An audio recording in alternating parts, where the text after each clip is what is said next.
Au sommaire ce soir, colère dans les rues d'Accra, grosse mobilisation aujourd'hui au Ghana pour l'annulation de la dette africaine. Elle pèse pour près de 29% du PIB ghanéen. Sur le continent, 23 pays consacrent plus d'argent à la dette qu'à la santé ou à l'éducation.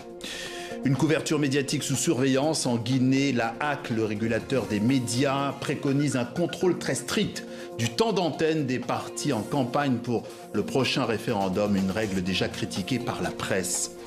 Et puis Koffi Olomide, l'intemporel, la rumba congolaise, le ndombolo, c'est sa spécialité depuis des années, mais il crée aussi des ponts entre les générations musicales. Il revient pour un concert à l'ENG Arena de Bruxelles, mais il est d'abord en plateau avec nous. Bonsoir et à tout à l'heure. Et bonsoir à tous. Une refonte radicale du système mondial de la dette. Voilà le mot d'ordre porté aujourd'hui à Accra par les grands syndicats ghanéens. Quelques centaines de travailleurs défilant dans les rues contre une dette extérieure qui, à leurs yeux, étouffe l'économie ghanéenne et plus largement l'économie de tout le continent. Antoine Delpierre, Simon François. À Accra, les organisateurs voulaient donner une dimension résolument panafricaine au rassemblement. Des représentants de syndicats de travailleurs nigérians, capverdiens, zimbabwéens ou encore somaliens ont brandi sous divers slogans un même message envoyé aux instances financières et étatiques du monde entier: annuler la dette du continent. Un message porté à la tribune par le ministre ghanéen des Finances. Pourquoi les pays africains devraient-ils emprunter si cher par rapport à leurs homologues d'autres régions du monde? Pourquoi la prime de risque pour les pays africains devrait-elle être si différente de celle de l'Europe, de l'Amérique ou d'autres régions du monde? Au cours de la dernière décennie, la dette de l'Afrique a doublé. Une augmentation justifiée par la croissance démographique et les besoins en infrastructures. Mais cette dette coûte très cher. À cause du risque évalué et déterminé par les créanciers privés et les pays prêteurs, les États du continent sont soumis à des intérêts de remboursement, le service de la dette, plus élevés que leurs homologues plus riches. Une inégalité que dénoncent ces manifestants. Nous ne pouvons pas nous développer parce que lorsque nous obtenons de l'argent, nous l'utilisons pour rembourser nos dettes. Lorsque nous obtenons de l'argent, il va à ceux à qui nous devons de l'argent. Nous ne pouvons donc pas construire d'écoles. Nous ne pouvons pas subvenir aux besoins de nos enfants. Nous ne pouvons pas augmenter les salaires des travailleurs. Nous demandons simplement l'annulation de la dette mondiale des gouvernements et des pays africains. 23 pays africains consacrent ainsi aujourd'hui plus d'argent au service de la dette qu'à la santé ou à l'éducation. Et à l'échelle du continent tout entier, la dette extérieure dépasse désormais 1300 milliards de dollars. Les manifestants réunis au Ghana ont prôné un mécanisme de résolution plus équitable et plus durable qui tienne compte des difficultés des économies africaines. Nous en parlons depuis plusieurs semaines. Les États-Unis ont conclu un accord de sous-traitance avec le Rwanda pour qu'à Kigali, des migrants expulsés du sol américain soient pris en charge. Les premiers expulsés sont arrivés à la mi-août et au total 250 personnes devraient être accueillies sur place. Précision à Kigali pour TV5 Monde, Sarah Gros. Pour l'heure, aucune information sur la nationalité des déportés n'a été communiquée, mais le gouvernement a confirmé qu'ils sont hébergés dans les locaux d'un organisme international avec la visite de l'Organisation internationale des migrations et des services sociaux rwandais. Selon Yolande Makolo, la porte-parole du gouvernement, les personnes approuvées par les autorités rwandaises bénéficieront d'une formation professionnelle, de soins de santé et d'une aide au logement pour démarrer leur vie au Rwanda. Elle ajoute que 3 d'entre eux ont exprimé le souhait de retourner dans leur pays d'origine, tandis que les 4 autres souhaitent construire leur vie au Rwanda. Elle assure, je cite, que tous bénéficieront d'un soutien et d'une protection appropriée de la part du gouvernement rwandais. Des conseils des groupes de défense de droits humains comme Amnesty International ont exprimé leurs préoccupations vis-à-vis des garanties juridiques généralement accordées aux migrants. Ce sont notamment ces inquiétudes qui ont conclu à l'échec d'un accord similaire conclu entre le Royaume-Uni et le Rwanda en 2000. 2022. Le projet avait été jugé illégal par la Cour suprême britannique et abandonné après l'élection du Premier ministre Keir Starmer. Pour ce projet, le Rwanda avait reçu l'équivalent de 310 millions de dollars. Aujourd'hui, les États-Unis devraient verser une subvention, mais le montant reste inconnu à ce jour.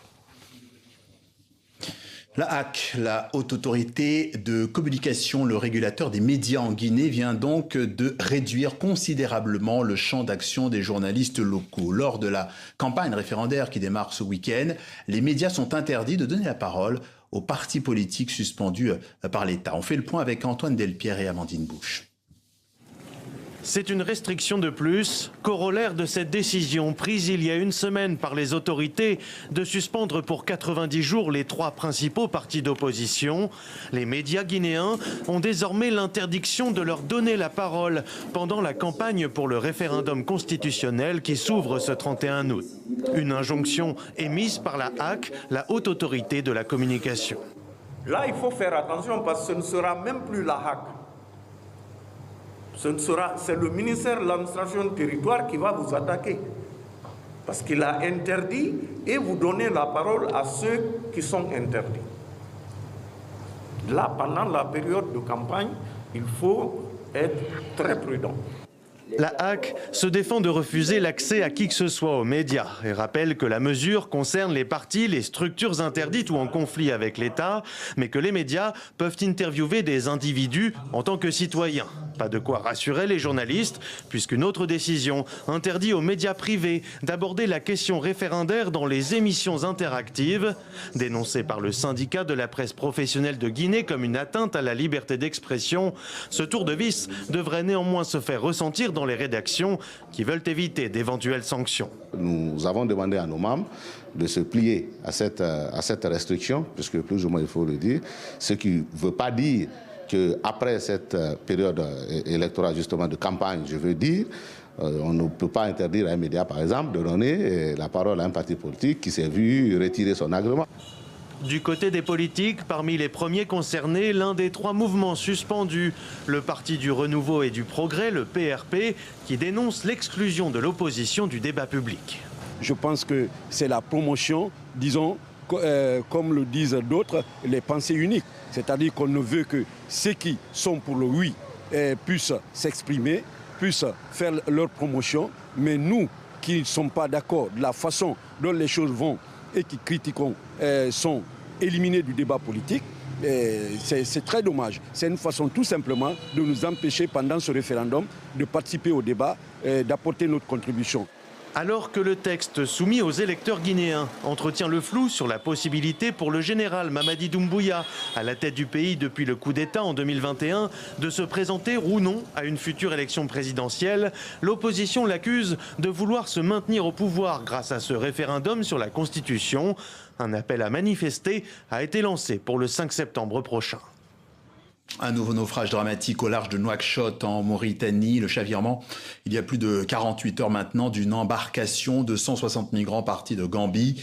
Les gardes-côtes mauritaniens parlent d'au moins 69 corps repêchés et de dizaines de personnes encore portées disparues. À Alger, le chargé d'affaires français en Algérie a été une nouvelle fois convoqué au ministère des Affaires étrangères. Les relations entre l'Algérie et la France sont au plus bas. Et cette convocation fait suite à l'annonce par la représentation française d'une restriction du nombre de visas accordés aux Algériens. Pour Alger, pas de doute, la France fait du chantage aux visas. L'Algérie, où le Premier ministre Nadir Larbaoui vient d'être limogé, une personnalité qu'on disait plutôt effacée. On en parle depuis Alger avec notre confrère Ali Bouklef, journaliste indépendant. Bonsoir et bienvenue. Comment expliquer, Ali, cette décision de remercier le Premier ministre et surtout pourquoi intervient-elle maintenant ? Alors, le limogeage de Nadia El Arbaoui n'était pas une surprise pour une partie de l'opinion publique algérienne, notamment pour la presse qui attendait à ce qu'il y ait un changement du gouvernement depuis plusieurs mois déjà, parce qu'il se disait dans la sphère du pouvoir que le président Abdelmadjid Tebboune n'était pas content de travail accompli par l'équipe gouvernementale. D'autant plus que Nadia El Arbaoui, qui était Premier ministre depuis novembre 2021, ne faisait pas le job, entre guillemets, parce que c'était un homme effacé de nature et c'était quelqu'un qui ne s'attendait probablement pas à devenir Premier ministre et pour cela il n'a pas mis le costume du Premier ministre. Il se présente rarement au Parlement, il ne parle jamais aux journalistes, il n'a jamais fait d'interview, jamais fait de déclaration à la presse et à cela s'ajoute un autre problème, c'est que pendant le début du mois de juillet, ou plutôt à la mi-août, il y a eu cet incident de bus qui est tombé dans le Oued El Harrach et que des membres du gouvernement, donc des ministres, se sont précipités sur les lieux pour réconforter les blessés et pour s'enquérir de la situation sur place, alors que le Premier ministre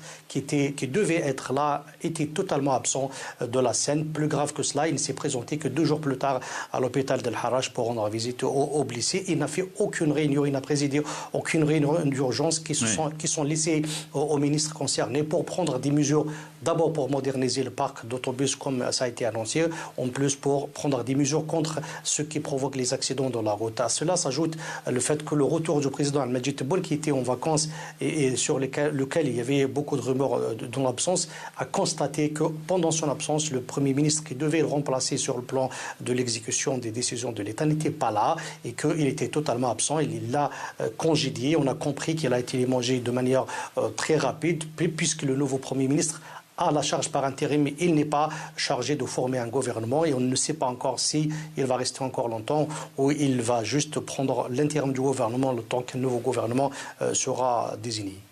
Les précisions d'Ali Abouklef, journaliste indépendant à Alger, merci à vous. Et l'un des sujets de tension entre la France et l'Algérie, c'est le sort de Boualem Sansal, l'écrivain franco-algérien condamné à 5 ans de prison en Algérie pour notamment atteinte à l'unité nationale.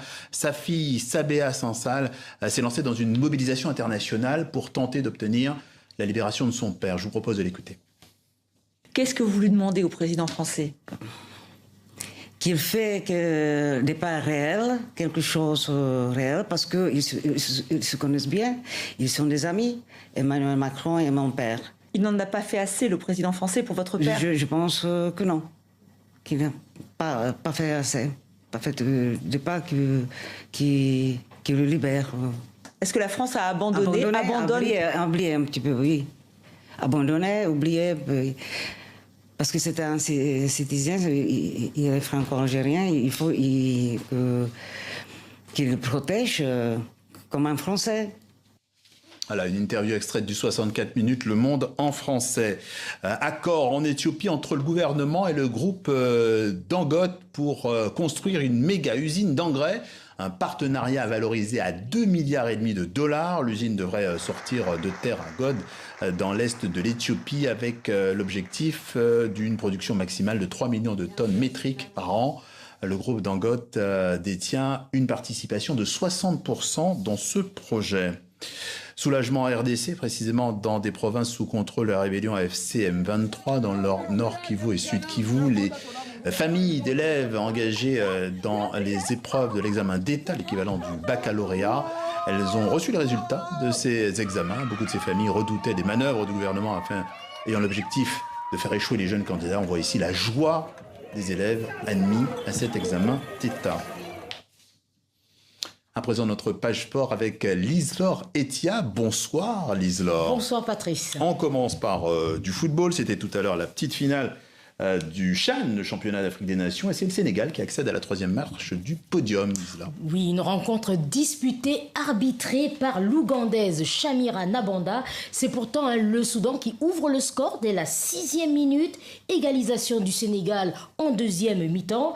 puis prolongation et finalement les Lions de l'Atlas s'imposent au tir au but 4-2. Le Sénégal, champion en titre déchu, se console et repart donc avec la médaille de bronze. Et puis demain, c'est la finale au Kenya entre Madagascar et le Maroc. Oui, les Baréens, médaillés de bronze lors de la précédente édition, vont disputer la première finale de leur histoire face au Maroc, l'un des favoris de cette compétition. Les Malgaches joueront sans 3 de leurs joueurs clés blessés et suspendus, mais sont déterminés. Écoutez leur entraîneur et celui des Lions de l'Atlas. On est un peu diminué aujourd'hui, mais c'est la finale. C'est la finale. Nous avons des joueurs qui peuvent remplacer. Et il faut avoir beaucoup d'abnégation et de courage de jouer contre le Maroc. Pour nous, le favori, c'est toujours le Maroc. C'est un grand pays. C'est du football européen, tout ça. Mais c'est une finale. Si on est en finale là maintenant, c'est pas par hasard. On a abordé les jours après le match de la demi-finale avec beaucoup de responsabilités, comme on a l'habitude de le faire. Beaucoup d'amour pour le pays, comme on a l'habitude de le faire, pour le représenter le mieux possible. Bien évidemment, avec beaucoup de concentration, avec beaucoup de lucidité, beaucoup de respect pour l'adversaire, comme on a l'habitude de le faire avec tous les adversaires, pour remporter le match de demain, Inch'Allah. Et puis toujours en football, dans quelques jours, ce sera la trêve internationale et le début des éliminatoires de la Coupe du Monde zone Europe. Et en France, eh bien, le sélectionneur Didier Deschamps a révélé sa liste hier. Et pour l'instant, Hugo Ekitike n'y est pas. Oui, certains médias avaient même annoncé que ce serait la surprise. L'attaquant, un temps convoité par le Cameroun, n'est toujours pas appelé chez les Bleus, malgré un bon début de saison avec son nouveau club, Liverpool. Pourquoi? La réponse de Didier Deschamps, écoutez. Hugo, de par ce qu'il a fait déjà la saison dernière, là vous le voyez peut-être un peu plus parce qu'il est à Liverpool, mais on le suivait aussi quand il était à Francfort où il a fait une très bonne saison. Après, tant mieux pour lui, le fait qu'il est à Liverpool et qu'il continue à avoir une bonne efficacité, c'est très bien. Après, c'est la concurrence au poste aussi. Je suis pas là pour les accumuler, mais évidemment qu'il a le potentiel pour être en équipe de France. Voilà, et s'il n'est pas appelé avec les Bleus de l'équipe de France, est-ce qu'il pourrait être appelé avec le Cameroun, le pays de son père? Alors la réponse de Marc Brice aujourd'hui en conférence de presse a été très claire. Je vous propose lui aussi de l'écouter. J'ai pas pris contact avec lui et je vais t'expliquer pourquoi. Il a mis tout son argent pour essayer de jouer pour la France. Et il n'a pas réussi. Et maintenant, nous, Cameroun, nous sommes le deuxième choix.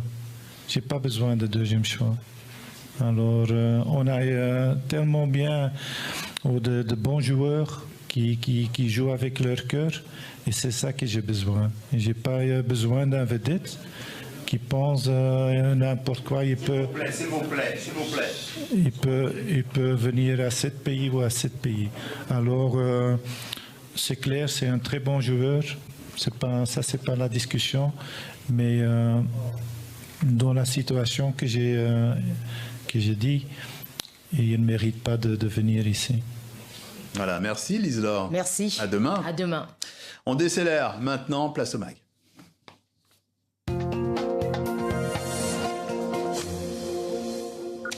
Et dans le mag, notre invité ce soir, c'est Koffi Olomide, légende vivante de la musique africaine, véritable monument de la rumba congolaise et du ndombolo. Il a gagné 4 Kora Awards, à son actif plus de 20 albums studio, des millions de disques vendus et des tubes, depuis plusieurs décennies, comme Loi en 1997, ou encore Efrakata. Avant de l'accueillir, on se met dans l'ambiance, regardez. Petit balai mika makantaki boudin blanc.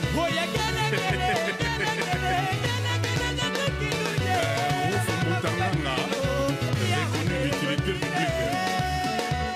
Henri Papa qui t'attaille.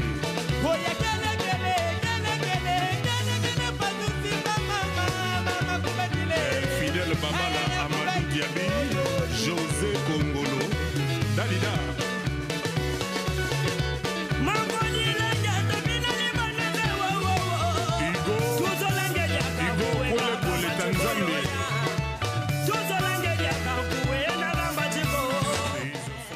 Bonsoir Koffi Olomide. Bonsoir. C'est votre grand retour en Europe avec un concert très attendu à Bruxelles. Ce sera la semaine prochaine, le 6 septembre. Cette chanson qu'on vient d'entendre, elle date de quand déjà? Oula, avec les dates, en tout cas au moins 20 ans, quelque chose comme ça. Ouais. Et c'était un morceau culte. Et les gens ont dansé sur ça, ont beaucoup aimé, oui. Oui, les tubes, justement. Et c'est cet album qui a fait que je glane 4 choras lors de la même soirée en Afrique du Sud, il y a quelques années maintenant. Ouais. Alors je disais que c'est votre grand retour sur scène en Europe. À quand remonte votre dernière tournée ici en Europe? J'ai chanté quand même à Londres, dans des pays comme ça, mais France et Belgique, c'est quand même à peu près 14-15 ans aujourd'hui. Et ce concert en Belgique, est-ce qu'il y a quelque chose de particulier? Est-ce que vous avez prévu pour ces retrouvailles? 14 ans, vous dites, hein? 14-15 ans. Avec le public bruxellois à peu près? Non, le public vient de partout, même de chez vous en Guadeloupe. Il y a quand même des gens qui viennent. Là, je demande moi je les appelle les Koffiphiles, c'est le peuple de mon cœur, aux Koffiettes, de venir franchement en masse. J'aimerais que ce soit une espèce de rassemblement d'amour et d'amoureux, des gens qui s'aiment.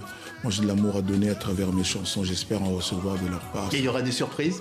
Oui, j'ai notamment un énorme chanteur anglophone venu de l'Afrique de l'Est avec qui j'ai fait featuring. Je ne vais pas citer son nom encore, c'est ma surprise, c'est un cadeau que je réserve à mon public. Il sera là avec quelques jeunes talents de mon pays, le Congo, Gali Garvey, Fabregas, Soleil Wanga. Voilà, donc ça va être une belle soirée. Et puis le Quartier Latin International, mon orchestre, nous sommes franchement prêts et nous avons hâte d'y être. Vous parlez de jeunes talents, justement vous avez un peu de recul aussi sur cette musique.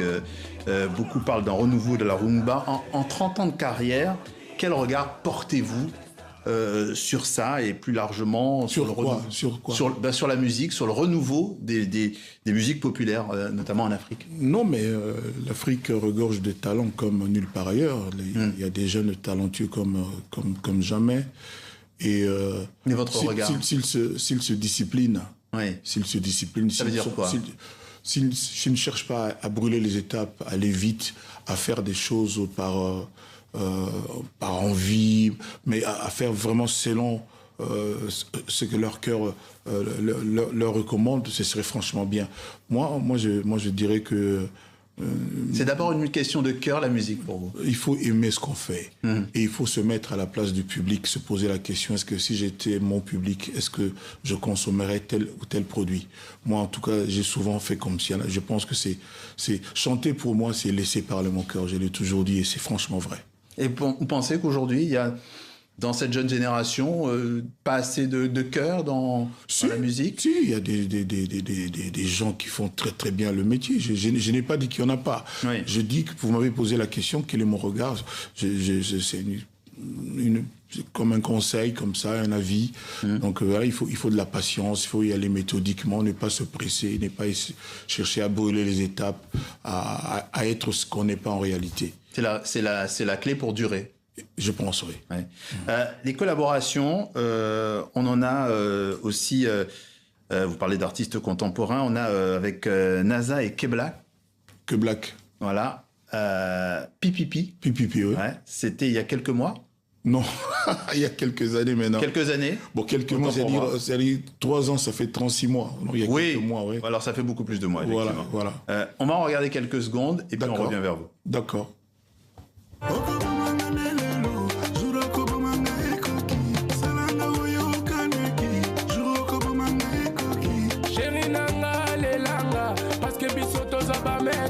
Ma petite, elle me give. Avec moi, elle voyage en business. L'imam de Tchad. Tu es jolie. Moi, je t'aime. Voici que Black fait plus de bruit que vous êtes là. Alors, ce contact, effectivement, avec des nouveaux artistes, ces nouveaux artistes, qu'est-ce qu'ils vous apportent? Et j'ai envie de vous demander, qu'est-ce que vous apportez à ces nouveaux artistes? À ce que je leur apporte, je ne sais pas. C'est à eux qu'il faut poser la question. Mais moi, j'aime bien... Ils vous en ont pas parlé? Moi, j'aime... comment? Ils vous en ont pas parlé? Ils vous ont pas dit... Si, mais c'est quand même pas à moi à venir le dire ici. Ouais. J'aurais préféré franchement que ce fussent eux-mêmes qui le disent. Ouais. Moi, j'aime leur fraîcheur, leur vision, leur façon de voir les choses qui me remotive, qui me fait me redémarrer. Donc voilà, j'aime les jeunes. J'aime beaucoup rencontrer les jeunes parce qu'ils sont pertinents. Vous êtes scruté bien au-delà de l'aspect musical, hein, vous êtes considéré comme une légende. En juillet 2024, dans une émission, vous avez déclaré « Il n'y a pas de guerre, nous sommes tapés, on nous gifle, on fait de nous ce que l'on veut » en parlant de l'Est. Ces propos vous ont valu une convocation par le Conseil supérieur de l'audiovisuel congolais. Avec le recul, quelle était votre intention tenant ces paroles? J'ai eu mal, en tant que patriote, en tant que quelqu'un qui aime son pays, de constater certains faits. Il y a eu des vidéos qui circulaient où on voyait les soldats de mon pays sur des motos pour aller au front. J'ai trouvé ça inadmissible. Et ayant dit ce que j'ai dit, je pensais pouvoir faire avancer les choses, faire réfléchir la gente dirigeante de mon pays. Il n'y avait pas une autre intention derrière ça. C'était du patriotisme, tout simplement. Et vous le regrettez? Non, et je pense que ça a servi à quelque chose. Je ne regrette rien, absolument rien. D'ailleurs, lorsque j'ai été répondre à la convocation, j'ai posé la question à ceux qui m'ont reçu. J'ai dit, mais vous me reprochez quoi exactement? C'est pas moi qui ai fait la vidéo. Moi, j'ai fait que regarder la vidéo et j'ai donné mon avis. Et je ne sais pas tricher avec ce que je ressens, avec ce que j'éprouve. Donc, j'ai dit ce que je pense. Et je crois toujours qu'on est dans un pays où on peut penser librement et on peut s'exprimer librement. Il ne reste plus qu'à vous souhaiter un bon concert à Bruxelles dans une semaine, le 6 septembre. Le 6 septembre, laissez-moi demander aux Togolais, aux Béninois, aux Ivoiriens, aux Congolais de Brazza, de Kinshasa, aux Angolais, aux Camerounais.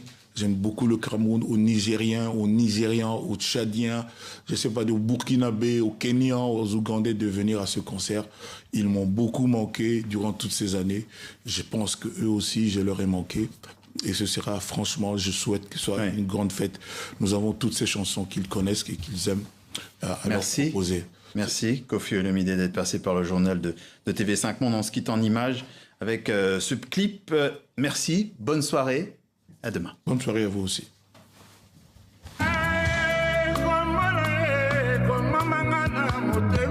Lokola